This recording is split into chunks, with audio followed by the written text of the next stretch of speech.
الشيطان الرجيم بسم الله الرحمن الرحيم وما أرسلنا من رسول إلا ليطاع بإذن الله ولو أنهم إذ ظلموا أنفسهم جاءوك فاستغفروا الله واستغفر لهم الرسول لوجدوا الله توابا رحيما فلا وربك لا يؤمنون حتى يحكموك فيما شجر بينهم ثم لا يجدوا في أنفسهم حرجا مما قضيت ويسلموا تسلیما۔ معزز سامعین کرام، سورہ نساء سورہ نمبر 4 اور اسی صورت سے ابھی آپ کے سامنے آیت نمبر 64 65 یعنی 64 اور 65 یہ دو آیات تلاوت کی گئی۔ سامعین کرام، ان دو آیات کا تعلق بھی پچھلی آیات سے ہے، اور کل کے درس میں جو آیات ہم نے آپ کے سامنے تلاوت کی، ترجمہ اور تفسیر پیش کیا، اس میں ہم نے آپ کے سامنے یہ بتلایا کہ نبی صلی اللہ علیہ وسلم کے زمانے میں بہت سارے منافقین، اگر ان کو اس بات کا احساس ہوتا کہ ان کا کوئی مقدمہ ہے، ان کا کوئی معاملہ ہے اور اس کا فیصلہ نبی صلی اللہ علیہ وسلم کے نزدیک ان کے حق میں مل جائے گا، تو وہ فیصلہ کرانے نبی صلی اللہ علیہ وسلم کے پاس جاتے تھے۔ اگر ان کو یہ محسوس ہوتا کہ نہیں، ہم حق پہ نہیں ہے اور نبی صلی اللہ علیہ وسلم کی خدمت میں جانے کے بعد یقیناً فیصلہ ہمارے حق میں نہیں ہوگا، تو وہ نبی صلی اللہ علیہ وسلم کے پاس جانے میں آناکانی کرتے بھی تھے اور انکار بھی کر دیتے تھے۔ اللہ تبارک و تعالیٰ نے ایسے ہی لوگوں کے لیے یہ ساری آیات نازل فرمائی۔ اللہ تبارک و تعالیٰ نے فرمایا نبی صلی اللہ علیہ وسلم کو تسلی دیتے ہوئے اور نصیحت کرتے ہوئے کہ آپ ایسے لوگوں کی بات کی بالکل پرواہ مت کیجیے، ایسے لوگوں سے درگزر کیجیے اور ایسے لوگوں کو ہمیشہ دل نشیں انداز میں نصیحت کرتے رہیے۔ اس کے بعد نبی صلی اللہ علیہ وسلم کو اللہ تبارک و تعالیٰ نے مزید فرمایا کہ آپ ان کو کہیے وما ارسلنا من رسول الا لیطاع باذن اللہ، ان کو بتلائیے کہ اللہ تبارک و تعالیٰ جو بھی رسول بھیجتا ہے اس لیے بھیجتا ہے کہ اللہ تبارک و تعالیٰ کے اذن سے، اللہ تبارک و تعالیٰ کے حکم سے اس رسول کی اطاعت و فرما برداری کی جائے۔ اور اس کے بعد اللہ تبارک و تعالیٰ نے مزید فرمایا کہ وَلَوْ أَنَّهُمْ إِذْ ظَلَمُوا أَنفُسَهُمْ، اگر انہوں نے اپنے نفس پر یعنی اپنے آپ پر ظلم کر لیا، کوئی گناہ کر بیٹھے، جاؤک، تو ان کو آپ کی خدمت میں آنا چاہیے، فَاسْتَغْفَرُوا اللَّهَ، اور اللہ تبارک و تعالیٰ سے اپنے گناہوں کی بخشش طلب کرنا چاہیے، وَاسْتَغْفَرَ لَهُمُ الرَّسُولُ، اور رسول بھی ان کے لیے ان کے گناہوں کی بخشش طلب کرے، لَوَجَدُوا اللَّهَ غَفُورًا رَحِيمًا، تو وہ لوگ اللہ تبارک و تعالیٰ کو توبہ قبول کرنے والا اور رحم کرنے والا پائیں گے۔ یعنی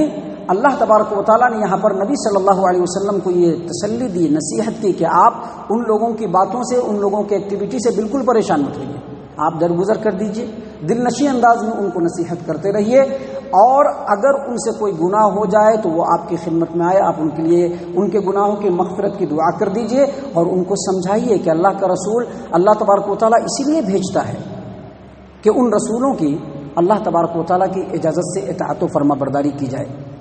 ان کے حکم کی فرما برداری کی جائے، ان کو اپنا فیصل اور جج تسلیم کیا جائے اور جو وہ حکم دے اس کے اوپر مکمل عمل کیا جائے۔ اللہ تبارک و تعالیٰ نے آگے مزید فرمایا کہ فلا وربک لا یؤمنون حتی یحکموک فیما شجر بینہم ثم لا یجدوا فی انفسہم حرجا مما قضیت ویسلموا تسلیما۔ اے نبی صلی اللہ علیہ وسلم، آپ کے رب کی قسم، یہ لوگ ہرگز ایمان والے نہیں ہو سکتے یہاں تک کہ اپنے تمام اختلافات میں وہ اے نبی صلی اللہ علیہ وسلم آپ کو فیصل، جج اور حکم تسلیم نہ کر لیں، پھر آپ جو فیصلہ کریں اس فیصلے کے اوپر اپنے دل میں کسی طرح کی کوئی تنگی اور گھٹن محسوس نہ کریں،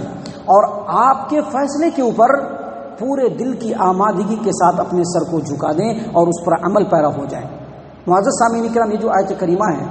دراصل آیت نمبر 59 سے لے کر کے اب تک جو آیات نازل ہوئی ہیں، جو آپ کے سامنے کل پرسوں آپ جس کی تفسیر آپ کے سامنے پیش کی گئی، آیت نمبر 59 سے لے کر کے اب تک کی آیت کا یہ تتمہ ہے، یعنی یہاں پر آیت پورا مضمون مکمل ہو رہا ہے۔ اللہ تبارک و تعالیٰ نے اس آیت کریمہ کے اندر وہ اصول اور وہ قانون بیان کیا ہے جو قانون صرف مقدمہ والے منافق کے لیے نہیں بلکہ پوری دنیا کے لیے ہے، اور اللہ تبارک و تعالیٰ نے وہ قانون اسلامی سماج و معاشرے کے لیے خصوصی طور پر بیان کیا۔ کیا بیان کیا؟ اللہ تبارک و تعالیٰ نے یہ بیان کیا کہ ایک مسلمان اگر اپنے آپ کو مسلمان کہتا ہے تو اس کے لیے ضروری ہے کہ وہ اللہ کے رسول صلی اللہ علیہ وسلم کے ارشاد، آپ صلی اللہ علیہ وسلم کے فیصلے، آپ صلی اللہ علیہ وسلم کے حکموں کو دل سے تسلیم کر لے۔ جو مسلمان اپنے آپ کو مسلمان بھی کہے اور آپ کے ارشادات، آپ کے احکام اور آپ صلی اللہ علیہ وسلم کے کیے ہوئے فیصلے کو دل سے تسلیم کر لینے کی اس کے اندر صلاحیت نہیں ہے، کوشش بھی نہیں کرتا ہے، تو ایسا آدمی سرے سے مسلمان ہی نہیں ہے، اس کو مسلمان کہلانے کا حق بھی نہیں ہے، کیونکہ اللہ تبارک و تعالیٰ نے کیا کہا، فَلَا وَرَبِّكَ لَا يُؤْمِنُونَ حَتَّى يُحَكِّمُوكَ فِي مَا شَجَرَ بَيْنَهُمْ، تم میں سے کوئی بھی شخص اس وقت تک مومن اور مسلمان ہو ہی نہیں سکتا جب تک کہ اپنے زندگی کے تمام معاملات میں اللہ کے رسول صلی اللہ علیہ وسلم کو اپنا جج اور حکم اور فیصل تسلیم نہ کر لے، اور جب نبی صلی اللہ علیہ وسلم کوئی فیصلہ کر دے تو اس فیصلے کے اوپر اس کے دل کے اندر گھٹن اور تنگی بھی نہیں ہونی چاہیے۔ اب اگر ایک آدمی، جیسا کہ آپ کو معلوم ہے کہ نبی صلی اللہ علیہ وسلم کے تمام فیصلے، نبی صلی اللہ علیہ وسلم کی تمام تعلیمات، نبی صلی اللہ علیہ وسلم نے جو بھی اصول اور قانون بنائے وہ سب کے سب حدیث کی کتابوں میں آج ہمارے سامنے موجود ہے، اور الحمدللہ چاہے جیسے بھی علماء کرام ہوں آپ کے سامنے وہ باتیں بیان کرتے رہتے ہیں۔ اب کوئی آدمی نبی صلی اللہ علیہ وسلم کے حکم کے آ جانے کے بعد بھی کسی شخص،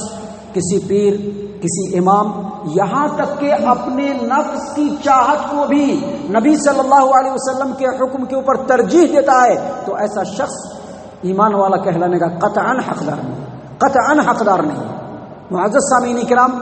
اس آیت کریمہ میں ایک اور اصول ثابت ہوتا ہے کہ اگر اللہ اور اس کے رسول کا فرمان موجود ہو تو وہاں پر قیاس نہیں کرنا چاہیے، قیاس سے کام نہیں لگانا چاہیے کہ اگر ایسا ہو جاتا، اگر ویسا کر دیتا، جیسا کہ جو فرقہ پرستی کے جو مذاہب ہیں ان کے اندر بھی ایسا دیکھنے کو ملتا ہے، اور عام لوگ جو دنیا دار ٹائپ کے ہیں وہاں پر بھی دیکھنے کو ملتا ہے کہ اللہ کے رسول کا فرمان موجود ہے اور وہاں پر اپنی جو ہے اپنی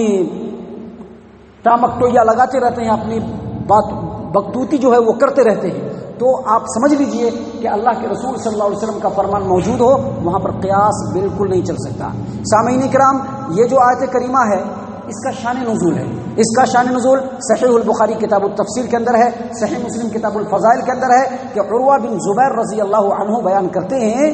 کہ ان کے باپ زبیر اور ایک انصاری کے درمیان حرہ میں ایک پانی کا نالا تھا، اس کے اوپر جو ہے دونوں کا جھگڑا ہو گیا۔ نبی صلی اللہ علیہ وسلم کی خدمت میں فیصلہ آیا تو نبی صلی اللہ علیہ وسلم نے کہا کہ اے عروہ،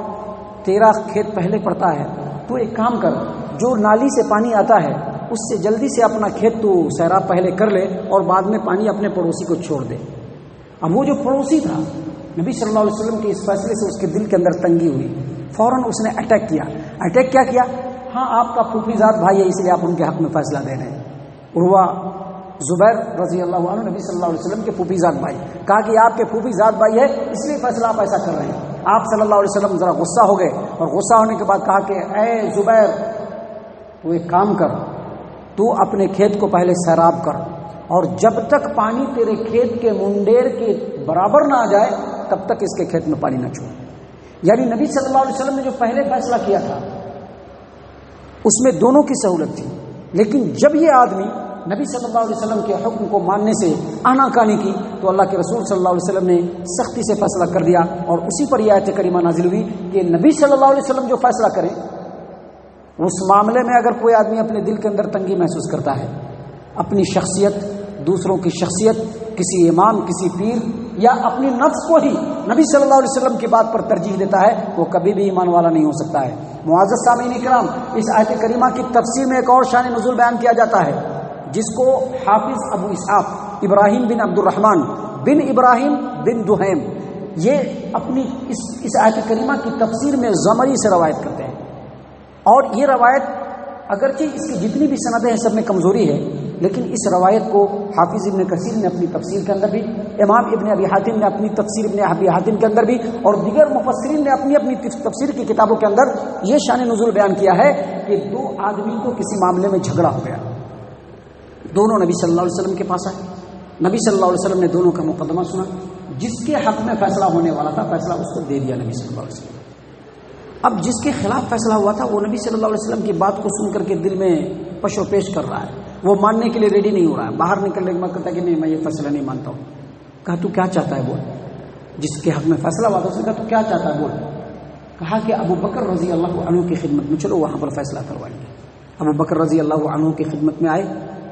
ان کے سامنے ساری بات کہنے کے بعد جس کے حق میں فیصلہ ہوا تھا اس نے کہا کہ اس کا فیصلہ نبی صلی اللہ علیہ وسلم نے میرے حق میں کر دیا ہے، لیکن یہ ماننے کے لیے ریڈی نہیں ہو رہا ہے، تیار نہیں ہو رہا ہے۔ ابو بکر صدیق رضی اللہ عنہ نے کہا کہ کام کرو، تم نبی صلی اللہ علیہ وسلم کے فیصلے کو مان لو کیونکہ جو ان کا فیصلہ ہے وہی میرا بھی فیصلہ ہے۔ وہ آدمی پھر بھی ماننے کے لیے تیار نہیں ہوا، باہر آنے کے بعد پھر آنا کانی کر رہا ہے۔ باہر آنے کے بعد جب اس نے آنا کانی کی تو کہا اچھا اب کیا چاہتا ہے بول تو۔ کہا کہ عمر بن خطاب رضی اللہ عنہ کے بعد جا کر کے فیصلہ کرائیں گے۔ وہاں اوپر گئے، دونوں پہنچنے کے بعد جس کے حق میں فیصلہ ہوا تھا اس نے کہا کہ دیکھیے یہ فیصلہ ہم لوگ نبی صلی اللہ علیہ وسلم کی خدمت میں لے گئے تھے، لیکن وہ یہ ماننے سے انکار کر رہا ہے۔ عمر بن خطاب رضی اللہ عنہ نے کہا کہ کیا واقعی ایسی بات ہے؟ اس آدمی نے تصدیق کر دی۔ عمر بن خطاب رضی اللہ عنہ کہا کہ تم دونوں رکو یہاں پہ۔ گھر کے اندر گئے، اندر سے تلوار نکال کر کے لائے اور وہیں پر اس کا سر قلم کر دیا۔ تو دیکھ لیجئے نبی صلی اللہ علیہ وسلم کا حکم آنے کے بعد دائیں بائیں کرنا یا یہ کہنا کہ ہمارا عالم، ہمارا امام یا ہمارا پیر ایسا کہتا ہے، یا یہ کہنا کہ نہیں ایسا کر دیں گے تو ایسا ہو جائے گا، اپنے نفس کی بات کو آگے کر دینا، یقیناً یہ اللہ اور اس کے رسول کی بہت بڑی مخالفت ہے، اور ایسا شخص ایمان کی دولت سے محروم ہے۔ اور اسی چیز کو اللہ تبارک و تعالیٰ نے اس آیت کریمہ کے اندر بیان فرمایا ہے۔ اللہ تبارک و تعالیٰ سے دعا ہے کہ اللہ تعالیٰ ہم تمام کو ان باتوں کے اوپر غور و فکر اور تدبر کرنے کی توفیق عنایت فرمائے، ہم تمام کو ہمارا رب صحیح معنوں میں مومن اور مسلمان بنائے، صحابہ کرام کے اسوہ حسنہ کو ہم تمام کو اپنانے کی توفیق عنایت فرمائے، جنت الفردوس میں جگہ عطا فرمائے۔ اے اللہ ہم تمام کو جہنم سے پناہ دے، اے رب العالمین ہم تمام کو جہنم سے پناہ دے، اے مالک الملک ہم تمام کو جہنم سے پناہ دے، آمین یا رب العالمین۔ وما علینا الا البلاغ المبین۔